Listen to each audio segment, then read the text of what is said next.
Thank you, Mr. Chairman. This is the subcommittee's third hearing in the last 3 months regarding the Voting Rights Act. I understand the focus of today's hearing will be on preliminary injunctions and bail-in coverage and election observers and notice requirements.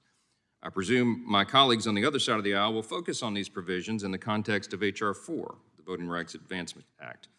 Unfortunately, just like H.R. 1, the misleadingly named For the People Act, H.R. 4 seeks to federalize elections. This is about federal control, a federal takeover of an area that has always been within the jurisdiction of the states.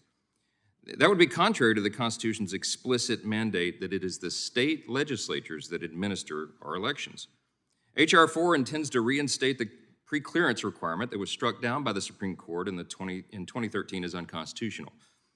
It was for a good reason, and it was well explained by the court. This bill seeks to lower the triggering mechanism, which subjects jurisdictions to pre-approval from the Department of Justice at the federal level before they can make changes to any of their election procedures. Additionally, the legislation puts in place so-called practice-based clearance requirements. These would require all state legislatures and political subdivisions to seek permission from the federal government before they can change certain laws and policies. This is regardless of whether the jurisdiction has a history of any kind of discrimination or is covered under the new formula.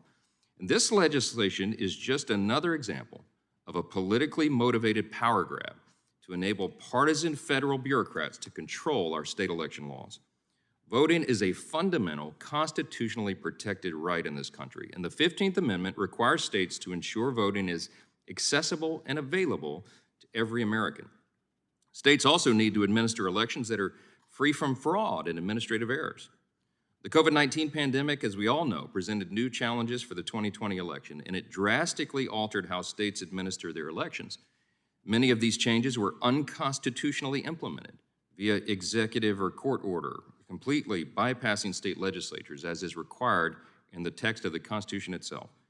As a result of the 2020 election and the numerous errors that resulted, many state legislatures have duly enacted or proposed changes to their state election laws. They want to clean this up and make sure that we don't have the controversies that we had in the last cycle.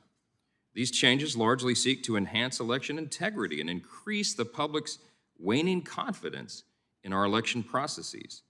It is outrageous to see the federal government fighting back against these common sense reforms, such as the latest lawsuit filed by the Department of Justice against Georgia over its election law. It appears to millions of Americans that we are weaponizing the DOJ and trampling upon essential states' rights and the will of the people enacted through their duly elected representatives. Let me be clear. Republicans want every legally cast ballot to count, but the only way to give legal votes the weight they deserve is to close the door to fraud and illegally cast ballots. I hope today we can have a productive conversation about voting rights and how we could best safeguard the ability of all eligible Americans to vote. I can tell you right now, the answer is not to go backwards and reinstate provisions of the Voting Rights Act that have already been deemed by the court to be unconstitutional. Our extraordinary republic has endured for nearly 2.5 centuries, based in large part on the understanding that our elections will be fair and free and secure. Our Constitution and our institutions will endure, but only if we support and defend them. That has never been more important than it is today, and I think we can all agree on that. I thank our witnesses for appearing today, and I look forward to your testimony. And Mr. Chairman, I yield back.